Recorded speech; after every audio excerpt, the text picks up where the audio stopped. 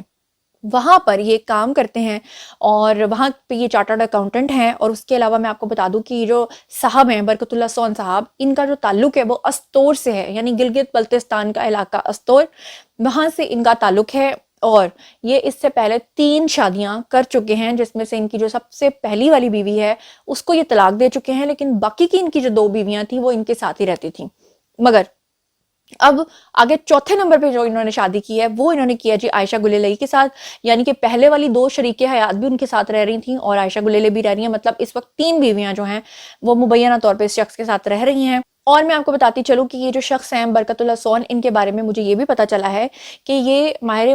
معاشیات کے طور پہ ڈیفرنٹ چینلز کے جو ڈیبیٹ شوز ہوتے ہیں اس میں بھی حصہ لیتے رہے ہیں. مطلب یہ ووکل رہے ہیں، آتے رہے ہیں ایز پارٹیسپینٹ پروگرامز کے اندر شرکت بھی کرتے رہے ہیں. اور آج کل جو ہے عائشہ گل الئی مکمل طور پہ غائب نظر آتی ہیں اور وہ اپنے ان شوہر نامدار کے ساتھ جو ہیں وہ استور کی گلیوں میں اور استور کی سرسبز گلیوں میں جو ہیں وہ رہ رہی ہیں. اور یہ نہیں ایگزیکٹلی پتا کہ خوش ہیں کہ نہیں، کیونکہ اس شخص کے بارے میں جو سننے کو ملا ہے وہ کچھ زیادہ اچھا نہیں ملا، لیکن وہ میں بات نہیں کرنا چاہتی کیونکہ وہ ان کی نجی زندگی ہے. تو یہ تھی ساری کہانی جناب جو میں نے آپ کے سامنے رکھی ہے. اگر آپ بھی کسی سیلیبریٹی یا کسی اہم شخصیت کے بارے میں جاننا چاہتے ہیں تو ہم ضرور آپ کو بتائیں گے. آئیے کامنٹ سیکشن میں لکھیے اور بتائیے کہ کیا عائشہ گل الئی نے شادی کر کے اچھا کیا ہے، لیکن کیا انہوں نے چھپا کر اچھا کیا ہے، یا جو باتیں وہ ماضی میں کر چکی ہیں کیا ان کو کرنی چاہیے تھی، کیا اس سے عمران خان کی صحت پہ کوئی اثر پڑا یا نہیں پڑا. جیسے کہ مجھے لگتا ہے کہ نہیں پڑا. مجھے لگتا ہے عمران خان کے بارے میں آپ کچھ بھی کہہ لو، جو ان کے فالوورز ہیں وہ ان کے خلاف کبھی بھی نہیں ہوتے، نہ ہو سکتے ہیں. تو آپ لوگ جو کچھ بھی سوچتے سمجھتے ہیں کامنٹ سیکشن میں آئیے شیئر کیجئے. میں پرسنلی جواب دوں گی. مزید خبریں، ولاگز، انٹرویوز اور سیاسی تجزیے جاننے کے لیے میرے ساتھ کنیکٹڈ رہنا ہرگز مت بھولیے گا. چینل کو سبسکرائب کر لیجئے گا. اپنا بہت خیال رکھیے گا. اللہ نے کے مان.